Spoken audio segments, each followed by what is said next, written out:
Hello, my name is Catherine Moore, social worker, mom, coffee lover, and founder of Social Workers Rise, where we inspire social workers to connect, expand their knowledge, and change more lives than they ever thought possible.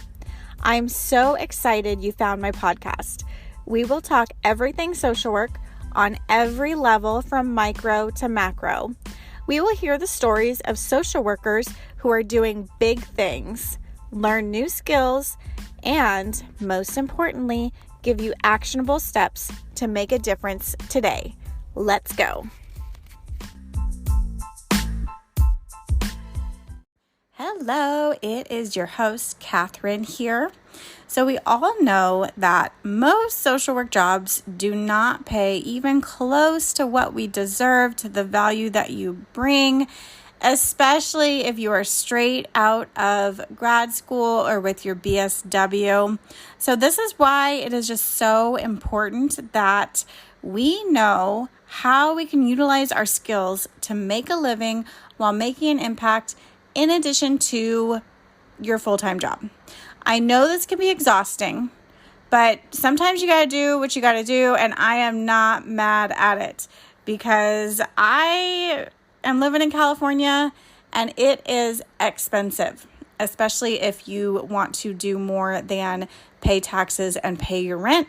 So this is for you if you're a new grad, if you are a seasoned professional, and even if you're a current student, there are definitely ways that you can start making money without a lot of startup cash or any startup cash, really.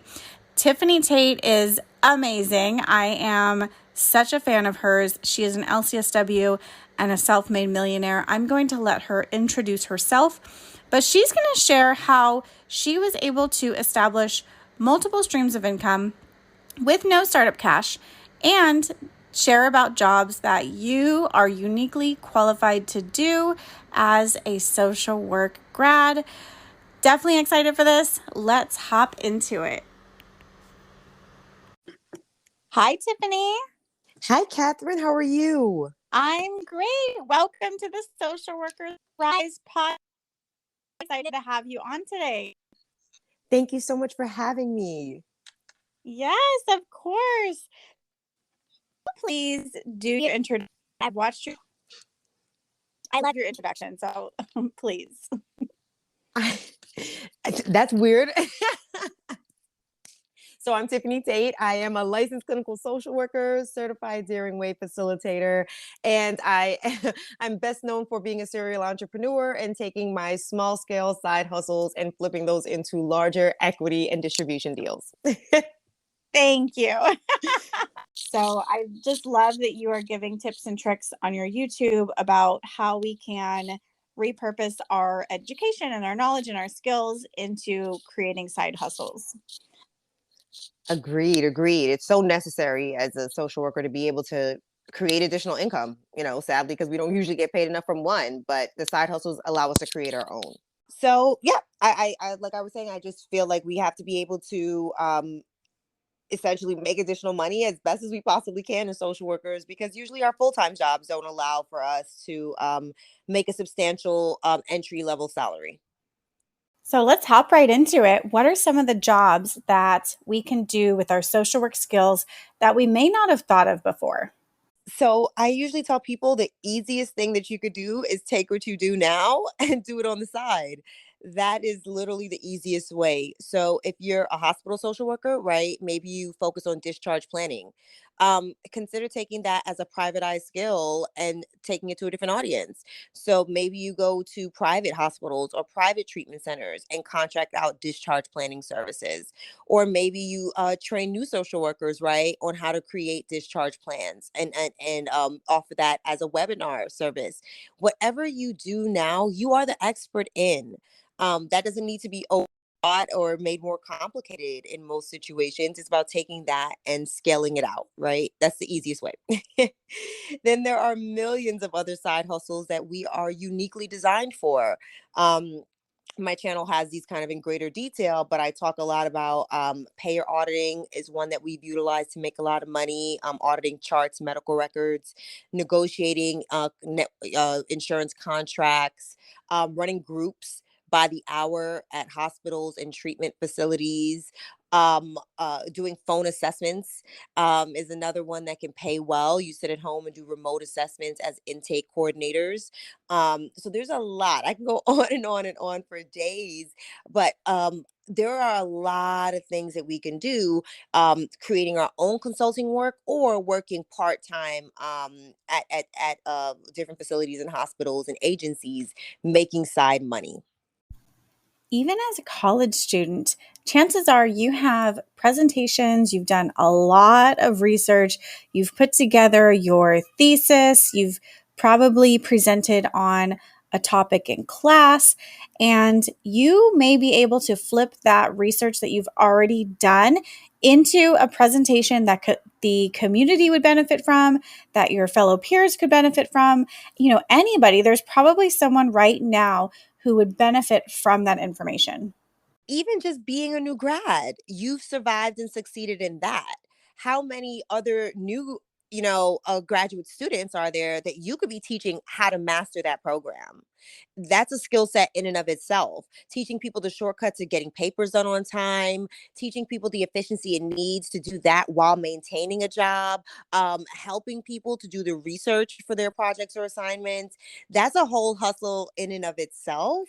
And when you're just entering the field, right, being able to touch a lot of different small side hustle jobs or part-time jobs really gives you an opportunity to determine what do you want to become the expert in. So the earlier you start your side hustle hitting the ground, the better it is for you long term. That's amazing. This is the kind of information that you're not going to learn in school. So, Absolutely. So nobody teaches us how to hustle at all, right? Everybody kind of teaches us this mentality of go get a good state job and make it work for the next 30 years. And I'm not with that. I think there's merit to that, but I also think that there's merit to branching out and creating my own wealth. I'm glad we're having this conversation now because I remember after I got licensed, that was like the height of what I was striving for because I always felt like once I get my license, then I'll be able to be happy and then I'll reach like the tip top level. But then once I got licensed, I had this moment where I thought to myself, what do I do now? I don't really want to do any of the other traditional social work jobs. I don't want to work with CPS or APS. I don't want to get the nonprofit wages.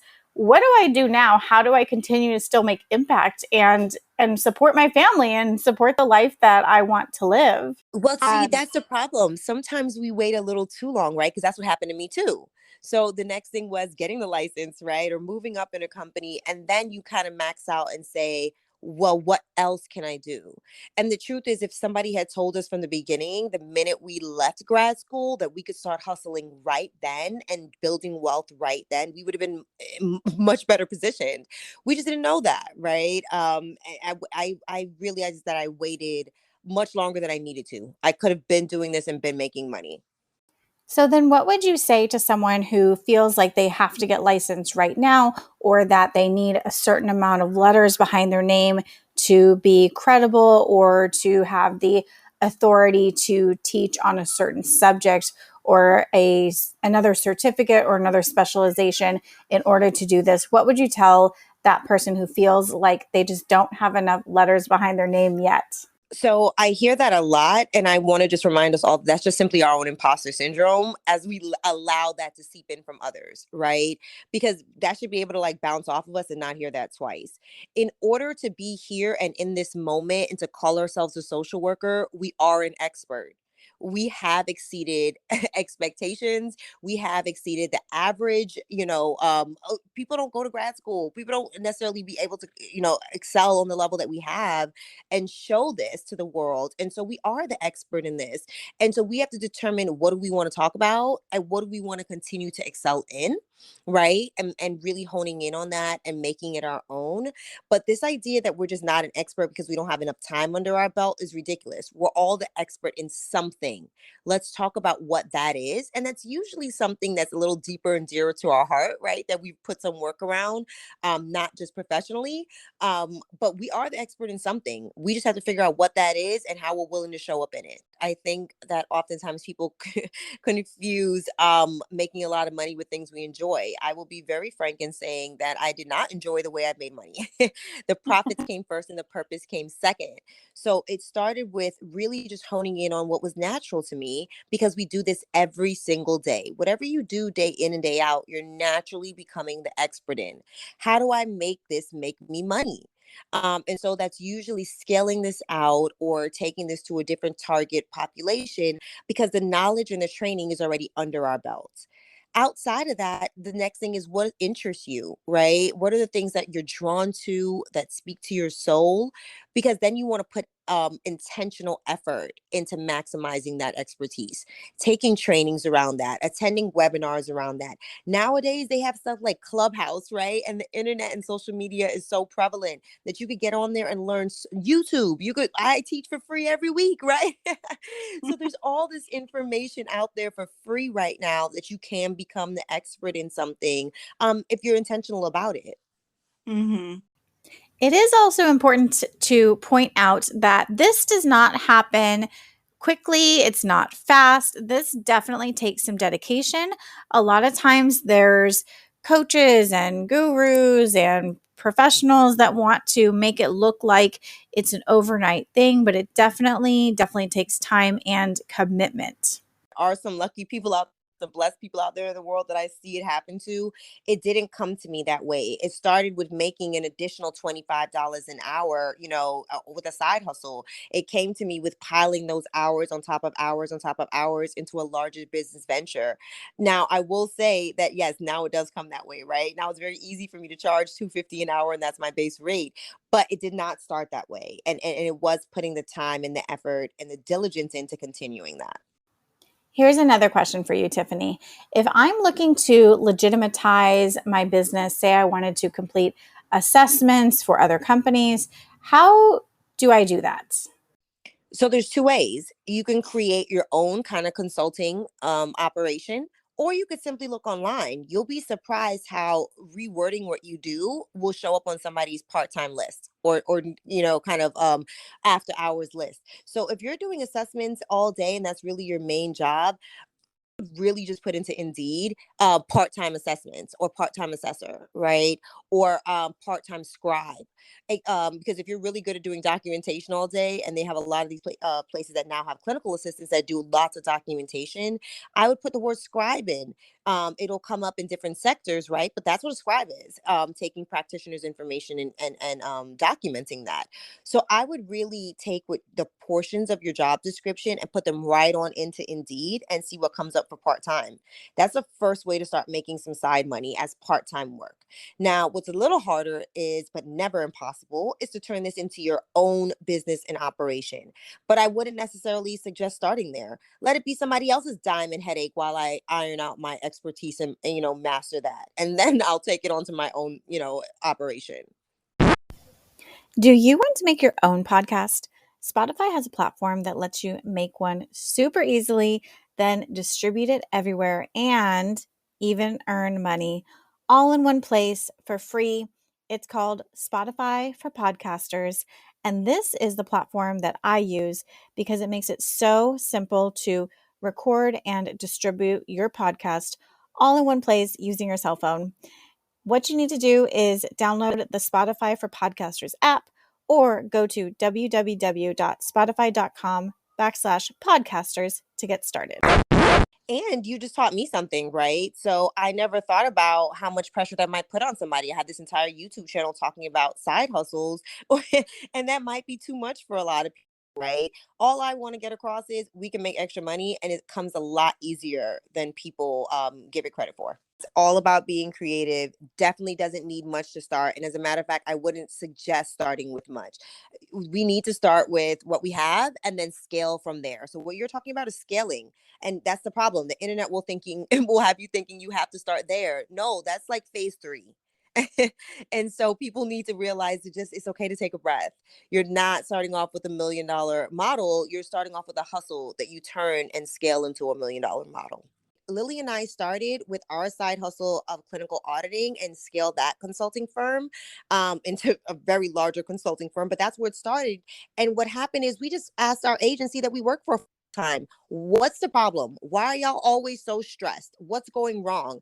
Well, we're not making any money. The insurance is not paying us. So Lily and I were like, oh, so if maybe we figure out why the insurance is not paying these people, maybe they'll get off our backs as therapists, right?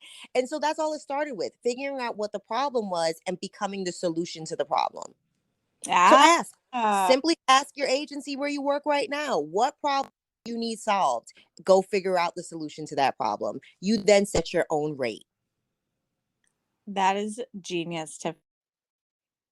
Well, thank you. I don't know if it's genius, but it surely made us a lot of money. I could promise you that. You'll be surprised how much of this becomes word of mouth. And even if you don't get paid the first time, right? Because you're doing a staff training at your own agency, your supervisor will see that as you showing initiative, right? And wanting to take something off of their plate. So now you're positioning yourself well with leadership, as well as creating your own opportunity to start your own hustle on the side. Because what you just did for them, you call 5 of their competitors and now go sign up and do that as a contractor for the competitors. Lily and I literally did this for millionaires. That's what Paradigm was. It is very, very possible to create your own. I love that. And you have so many great ideas on your YouTube. What are some other ones that we may not have covered yet? Some ideas for future entrepreneurs? We do a lot of compliance, a lot of auditing. Zoning was one that most social workers don't think about. They like that one, being a zoning officer. I have a few zoning. So zoning are the people who go to the whenever you build a hospital or if you build a treatment center, anything you a doctor's office, anything that you have a practitioner, that location, the physical real estate of that location has to be zoned by the county to be able to provide that service. So the county has to give it a coding that says this can be a doctor's office, or this can be a therapist's office, or this can be an patient treatment center. So most people don't know this, that when they're trying to get real estate or trying to start a business, that they can start a business wherever you want. The county finds out you start the wrong business in the wrong place, they can shut you down whenever they like, and they do, and they make a lot of money doing that. So you have to get a real estate agent that is understands how to find a place that you want zoned appropriately for what you need. What most people don't know is, and what Lily and I started a hustle with under Paradigm, is you can flip zoning. So let's say you get a place that is agriculturally zoned and you can only maybe put, corn there.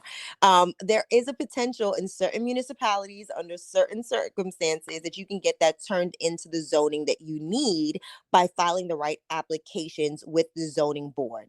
Now, there's a lot of crazy information that social workers are thinking right now. Why do I care about this? Social workers are uniquely positioned for zoning for behavioral health facilities, because part of the zoning and application process is going to the board and fighting the other businesses in your township or municipality that says, I don't want this behavioral health treatment center there. You as a social worker are able to present to the board and state the case as to why this is needed on behalf of the population that you serve. And we're quite successful in doing that because we understand not only the prognosis, but the outcomes and what we need to do to be able to provide services for that. And we usually win these battles of getting them zoned. And because we are so knowledgeable and how we get them zoned, we charge top dollar to be your zoning representative and go and file the paperwork on behalf of your hospital or organization. So that is a side hustle that most people don't know about. My background is in primarily for-profit, private insurance, and healthcare. Right, with a nonprofit background, that exact same hustle that I took, you can go and now build homeless shelters, right? food banks, you can reposition this for a different target population. So this is exactly what we're talking about when we say take what you do now and bring it to a different population, and that's how you make money. So please check me out on YouTube. Our channel is called Unorthodox Thoughts, youtube.com/unorthodox thoughts, as well as on Instagram, unorthodox underscore group, or unorthodoxgroup.com. We have a women's professional mentorship group, completely free if anybody is interested in just getting support as a growing professional woman. So that's where you could check me out. Thank you so much, Catherine, for having me today. I know I threw a lot of crazy information out there, but if any of it sticks with you, feel free to check me out. It'll make sense then. I hope you got all of those amazing gems that Tiffany shared for us. If you are still here, just know we had some tech issues during recording, so I did my best with editing, but I'm a social worker. I'm not a tech professional, so please bear with me. Be kind. Definitely show Tiffany some love. Her links are in the show notes at Unorthodox Group, and I will catch you next week.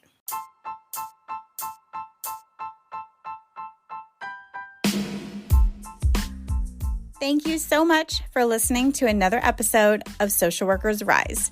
If this episode helped you, please help me spread the word by leaving a review wherever you listen to your podcast, and share that you're listening. Tag me on social media. I love it. I will repost and reshare. I love it. Social currency is free, but it is so valuable. Also, I'd love to hear from you on Instagram. I really do respond. I really do love it when you give me your feedback. Lastly, this is not therapeutic advice or business advice or any other kind of personalized advice. To get that, you definitely need me as your coach. So please, again, reach out to me on Instagram. I can't wait till next week. I will see you then. All the love. Bye.